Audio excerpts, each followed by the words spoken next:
L'AES est une cible.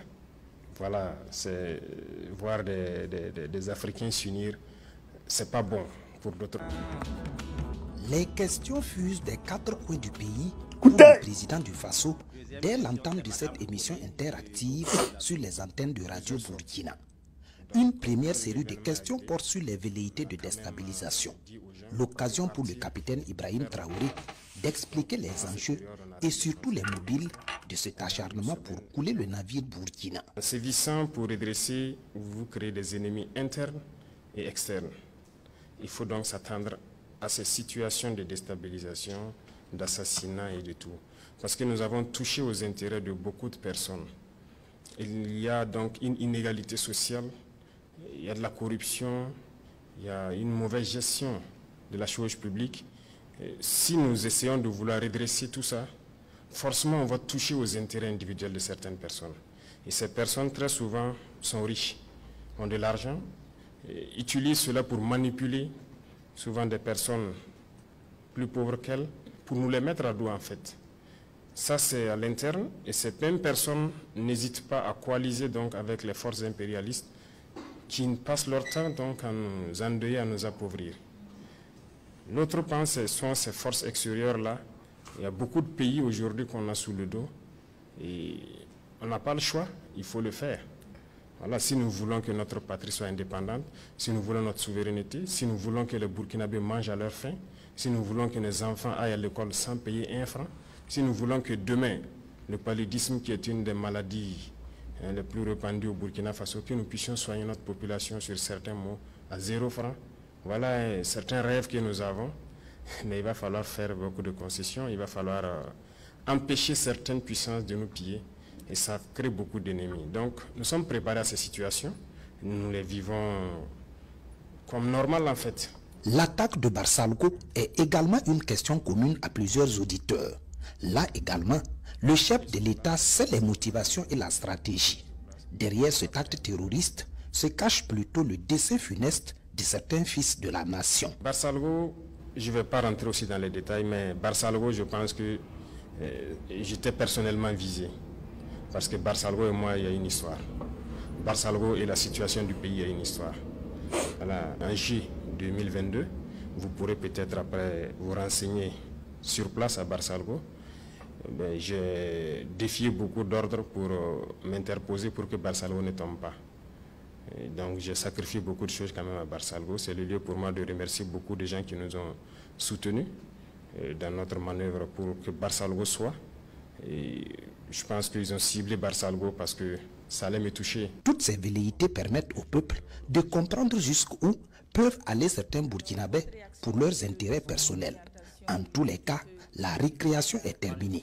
Chacun devra assumer les conséquences de ses actes, avertit le président du Faso.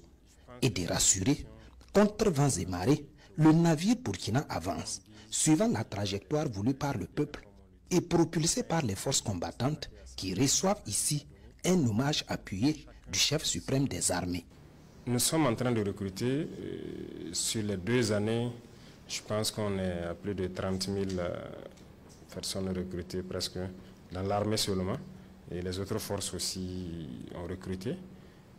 Nous avons doublé, sinon même plus, la masse de forces donc, au niveau de l'armée des terres pour pouvoir faire face. Mais nous partons aussi à un rythme un peu lent parce qu'il y a beaucoup de choses qu'il faut autour du recrutement. Si vous remarquez, nous avons recruté en temps 5 000, après on est passé à 10 000, aujourd'hui nous sommes à presque 15 000, parce que la formation, il ne faut pas la bâcler. Et c'est l'occasion donc de remercier donc, certains pays, donc, notamment les pays de l'AES, qui nous ont donné un coup de main au départ. Le Niger, nous avons envoyé des troupes au Niger formées pour revenir s'installer. Nous avons envoyé des troupes au Mali formées. Nous en avons envoyé donc au Togo. Aujourd'hui, depuis que nous avons pris notre destin en main, comme on le dit, la plupart des pays européens qui offraient des formations au Burkina ont systématiquement fermé.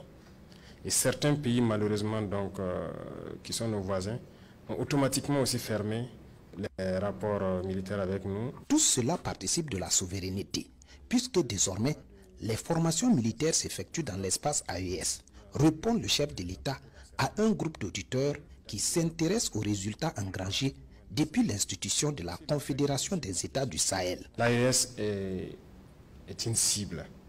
Voilà, voir des Africains s'unir, c'est pas bon pour d'autres personnes. Donc, il faut tout faire pour casser cette alliance.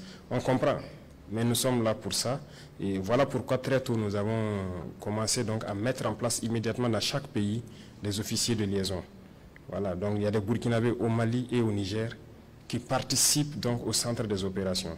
Il y a des Maliens, des Nigériens au Burkina, ainsi de suite. Donc dans chaque pays, il y a des équipes d'officiers qui ont été dépêchés pour faire office de liaison, pour coordonner au niveau des centres des opérations tout ce qui se fait en interarmes.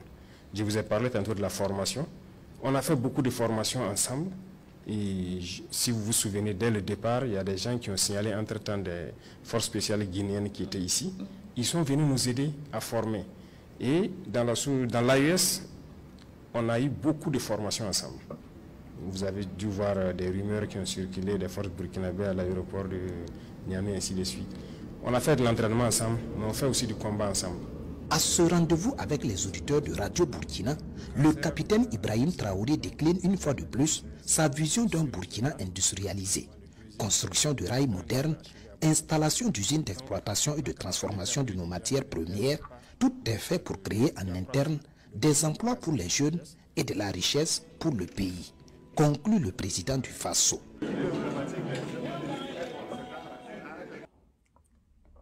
Camarades peuple d'Afrique, vous avez entendu beaucoup de choses. Voilà. L'AES est une cible. L'AES est une cible. Quand vous décidez de vous unir, vous devenez une cible pour l'Occident. Vous avez compris, non? C'est ce qu'il dit toujours. Toutefois, où les Africains ont décidé de s'unir, les Occidentaux les en ont empêchés ou ont pris possession de leurs organes d'union. Vous comprenez? L'Organisation de l'Unité africaine, l'OUA, a été pris en otage pour la transformer en UA, en Union africaine. UA. L'Union africaine aujourd'hui est prise en otage par les États-Unis à près de 70%. 70 à 75%. La CEDEAO, je vais pas faire un dessin. La CEDEAO est prise en otage par la France. La France elle-même qui est prise en otage par les États-Unis et l'OTAN. Vous comprenez? Donc, à partir du moment où ils n'arrivent pas à prendre possession, ils n'arrivent pas à prendre possession, ils n'arrivent pas à contrôler l'AES, ils veulent le détruire. Ils veulent la détruire au tapement. C'est pourquoi ils ont installé un coup d'État permanent contre les trois présidents. Chaque coup d'État, chaque complot en cache un autre. Chaque complot en cache un autre. C'est permanent. Ils ont les moyens pour ça. Et ils ont les hommes pour ça. Parce qu'il y a des apatrides, la petite bourgeoisie, qui, parce qu'elle est frustrée par la refondation qui est en train de s'opérer de façon radicale au Burkina Faso, ils vont s'allier à l'impérialisme parce que leurs intérêts sont touchés. Les puissants du pays, leurs intérêts sont touchés. Et donc, ils ont mal. Ils s'allient avec l'impérialisme, ils payent des gens à l'intérieur pour semer les troubles, semer le désordre. Vous comprenez ça? C'est ça la vérité. Et c'est ce qu'il me fait toujours à vous dire. Réveillez-vous, restez toujours en alerte. Vous comprenez ça? Vous savez aussi pourquoi je n'attaque pas trop la Guinée? La Guinée de Doumbia là. Je n'attaque même pas. Vous savez pourquoi? Voilà ça. Les forces spéciales guinéennes sont venues former des Burkinabés. Et vous avez ça. Et vous aviez ça. Voilà. Donc, si tu ne sais pas tout ça, tu vas penser que c'est rentré ici. Le Togo, par exemple. Il y a les Burkinabés qui sont formés par des Togolais. Est-ce que vous voyez un peu la complexité des choses? Donc, on ne peut pas attaquer certaines personnes d'une manière ou d'une autre. C'est vrai qu'on doit les attaquer, mais on ne peut pas les attaquer puisque, quelque part, non seulement ils ne nous font rien, mais ils nous aident. Vous comprenez ça? La Guinée comme ça. La Guinée ne fait rien contre l'AES. La Guinée ne mène aucune activité contre l'AES. Aucune activité subversible, en tout cas contre l'AES. Le Togo, pareil. Donc, à part de ce moment, quelqu'un qui ne te fait rien, pourquoi tu as fait quelque chose? Donc, on ne peut pas les attaquer. Au-delà de ça, le Togo aide l'AES. C'est grâce au Togo que l'embargo sur le Niger a été contourné. Vous avez vu les convois de camions qui passaient par le Burkina Faso, où les forces burkinabées et puis les forces nigériennes se relayaient pour convoyer ces convois-là au Niger. Eh bien, ces convois-là quittaient le port de Lomé. Au lieu de Cotonou, ils venaient passer maintenant par Lomé. Donc, on ne peut pas les attaquer. Du point de vue panafricaniste, on ne peut pas les attaquer. Mais dans leur politique intérieure, quand ils se comportent mal, on les frappe. Vous comprenez, non? Quand ils se comportent mal dans leur politique intérieure, on les frappe. Comme il a frappé fort Yassine quand il a changé la constitution.